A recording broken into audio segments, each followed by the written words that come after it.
It's lecture number 4 topic number 2 और इसमें हमने क्रिस्टल लेटिस के बारे में पढ़ना है। क्रिस्टल लेटिस में यूनिट सेल, उसके टाइप्स, ठीक है, और पर यूनिट सेल एटम्स जो होते हैं पर यूनिट सेल में कितने होते हैं, फिर उसकी पैकिंग फ्रैक्शंस पढ़नी है, ठीक है। पैकिंग फ्रैक्शन आ गई, फिर इसकी पैकिंग पढ़नी है, मतलब 2 डिमेंशन 3 डिमेंशन में हम उसको कैसे डाल सकते हैं। फिर लास्ट जो हमारा टॉपिक रहेगा वॉइड्स, और इसके कुछ एग्जांपल रहेंगे कि वॉइड्स जो होते हैं वो कितने टाइप्स के होते हैं और हर एक की साइड कहाँ कहाँ होती है, ठीक है। Let's start with the crystal lattice. हमारे पास जो क्रिस्टलाइन सॉलिड होते हैं, ठीक है, उसके बारे में हमने स्टडी की थी। जो क्रिस्टलाइन सॉलिड होते हैं वेल पैक्ड स्ट्रक्चर होता है, ठीक है। तो उसमें जो एटम होते हैं ना, एक रेगुलर पैटर्न्स में होते हैं। तो हमने वो पैटर्न देखना है कि वो कैसा पैटर्न फॉलो कर रहे हैं, ठीक है। अगर आप उसको 2 डिमेंशन में देखो, ऐसे सामने से देखोगे, तो आपको जो ईंट होती है, ईंट ऐसे क्यूबिकल फॉर्म में होती है ना, ठीक है। एज वी नो कि जो ईंट होती है वो क्यूबिकल फॉर्म में होती है, इस तरह से होती है, ठीक है। अगर आप इसको सामने से देख रहे हो तो सामने से आपको कैसे दिखेगी, ऐसे दिखेगी, रेक्टेंगुलर, ठीक है। तो ऐसे ही हमारे पास जो क्रिस्टल सिस्टम होते हैं, कुछ ऐसे पैटर्न्स में हमें कभी रेक्टेंगुलर, सर्कुलर, फिर पॉलीगोनल्स, ठीक है, ऐसे डिफरेंट वे से हमें नज़र आते हैं, ठीक है। अगर हम उसको कैसे देख रहे हैं, 2 डिमेंशंस में देख रहे हैं, सामने से देख रहे हैं।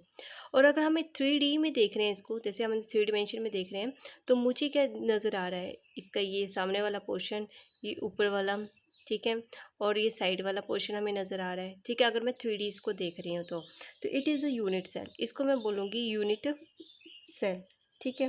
तो ये मुझे क्रिस्टल लेटिस जो दिखाई दे रहा है, ये मैं 3D में देख रही हूँ, ये मैं 2D में देख रही हूँ, ठीक है। तो हमारे पास जो क्रिस्टल लेटिस होता क्या है, ठीक है।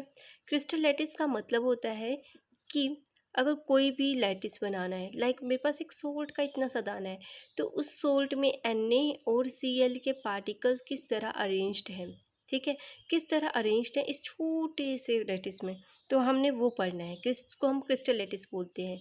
अब क्रिस्टल लैटिस में हर एक चीज़ जो है, ठीक है, हर एक एटम जो है जिस तरह से अरेंज्ड है, तो उसको मैं बोलूँगी यूनिट सेल। यूनिट सेल वो होगा जो इकट्ठा मिलके, ठीक है, थोड़ा थोड़ा यूनिट सेल मिलके क्या बना रहा है, एक कंप्लीट लेटिस की मतलब फॉर्मेशन कर रहा है, तो उसको हम बोलेंगे क्रिस्टल लेटिस। और जो छोटे छोटे एक 3 डिमेंशन स्ट्रक्चर जो है वो बार बार रिपीट हो रहा है, उसको हम बोलेंगे यूनिट सेल, ठीक है। अब आपको यूनिट सेल और क्रिस्टलेटिस के बीच में समझ आ गया होगा। क्रिस्टलेटिस कंप्लीट स्ट्रक्चर होगा, लाइक दिस वन, ये सॉल्ट है हमारे पास, NaCl कंप्लीट स्ट्रक्चर है। अब इसके अंदर छोटे छोटे छोटे छोटे एटम हैं, वो कैसे अरेंज्ड हैं, ठीक है। तो उन एटम्स को मैंने यूनिट सेल बोल दिया, वो यूनिट सेल की फॉर्म में अरेंज्ड है, और ऐसे अरेंज्ड हैं जिसकी वजह से मतलब कि एक क्रिस्टल की सिस्टम की फॉर्मेशन हो रही है, ठीक है।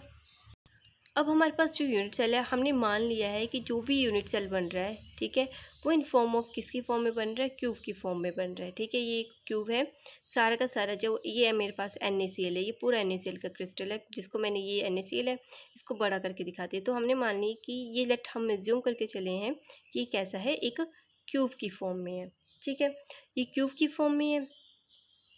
अब इस क्यूब में आपको लेंथ ब्रेथ दिखाई देगी, ठीक है, ये तो हाइट होगी, दैट इज लेंथ, और ये होगी ब्रेथ, ठीक है, नीचे की तरफ।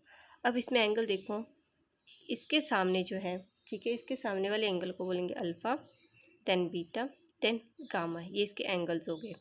इसकी लेंथ यहाँ से A, ये B और ये C मान ली, ठीक है। ये मेरे पास यूनिट सेल। अब ज़रूरी नहीं है कि यूनिट सेल में सारी की सारी ये लेंथ ब्रेथ, ये जो हाइट है और ये जो एंगल है वो इक्वल होंगे, ठीक है। तो समवट अनइक्वल भी हो सकते हैं। तो इसी बेस्ड इन 6 पैरामीटर के बेस के ऊपर हमारे पास 7 क्रिस्टल सिस्टम बने, ठीक है। कितने, 7 क्रिस्टल सिस्टम बने। तो इसको हम याद कैसे रख सकते हैं, सी ओम, सी ओम, HRT और C हमने लगा दिया, मतलब CT बजा रहा है ओम कहाँ पर, HRTC में। तो CT ओम, HRT और C हमारे पास ऐसे silent. C stand for cubic, ये पैटर्न याद रखना है। C stand for cubic, T stand for tetragonal, ठीक है। ओम मतलब O stand for orthorhombic, M M stand for monoclinic, ठीक है। H stand for hexagonal. R stand for rhombohedral. T stand for triclinic. ठीक है, इस तरह से याद करना है आपने. सी टी ओम एच आर टी सी. तो C cubic, tetragonal, orthorhombic, monoclinic, hexagonal, rhombohedral. ठीक है, और ट्राइक्लिनिक. ये हमारे आगे 7 क्रिस्टल सिस्टम. ठीक है, अब इन क्रिस्टल सिस्टम में ज्योमेट्री देखनी है हमने कि मतलब अगर मेरे पास क्यूबिक है, ठीक है, क्यूबिक है तो उसमें जो है लेंथ कैसे रहेगी. ठीक है, क्यूबिक स्ट्रक्चर है तो उसमें लेंथ सारी की सारी जो होती हैं, लेंथ ब्रेथ हाइट बराबर होती है. और एंगल भी क्या होते हैं, अल्फ़ा बीटा गामा जो एंगल होते हैं वो भी इक्वल होते हैं. नेक्स्ट कौन सी आता है, C T. T four right, tetragonal. ठीक है, टेट्रागोनल में क्या होता है, टेट्राहेड्रल स्ट्रक्चर है तो उसमें ए इक्वल टू बी आएगा but not equal to C. अब कम करते जाना है, यहाँ कम करना है, ये तो बराबर ही रहेगा.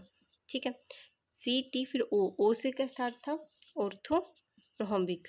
अब ऑर्थोरोम्बिक मैंने क्या किया, अब A is not equal to B and not equal to c.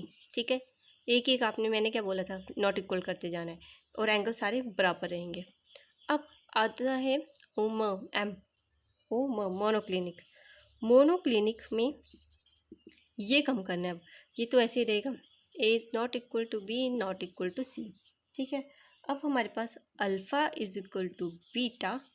Alpha is equal to beta that is equal to 90 degree आएगा. ठीक है, ये 90 डिग्री आएगा बट गामा जो होगा वो नॉट इक्वल टू 90 डिग्री होगा. ये सारे एंगल 90 डिग्री के बराबर होते हैं. ठीक है, सारे 90 डिग्री 90 डिग्री 90 डिग्री, इसलिए हम लिखते नहीं है इसको. ठीक है, सारे 90 डिग्री के बराबर होते हैं. अब मोनोक्लिनिक के बाद क्या था, ओ म के बाद एच. H for hexagonal. अब हेक्सागोनल में आप इसको डिक्रीज करते जाओ. अब इसको इक्वल करते बना, हमने अब इक्वल बनाना है तो A equal to B not equal to C. Angle को डिफर करते जाना है अब. ठीक है, तो अल्फ़ा बीटा जो है that is equal to 90 degree. ये तो 90 डिग्री आएंगी. और हेक्सागोनल में जो होता है हमेशा याद रखना, gamma is equal to 120 degree का होता है. ठीक है, ये जो एंगल होता है 120 डिग्री का. H R. R for rhombohedral. Rhombohedral में क्या किया, एक कम करो, A is equal to B is equal to C. अब यहाँ पर अल्फ़ा बीटा और गामा सारे बराबर करने but not equal to 90 degree. ये आपको याद रखना है, मतलब कि ये सारे बराबर ही होते हैं लेकिन 90 डिग्री का एंगल नहीं देते. एंड सबसे अनसिमेट्रिकल, ये तो आपको ऐसे याद रह जाएगा, ये सारा का सारा नॉट इक्वल आएगा. A is not equal to b is not equal to c. Alpha is not equal to beta. Beta is not equal to gamma. ठीक है, ये आ गए हमारे सारे के सारे क्या, 7 लेटिस. और ये आपने याद करने हैं.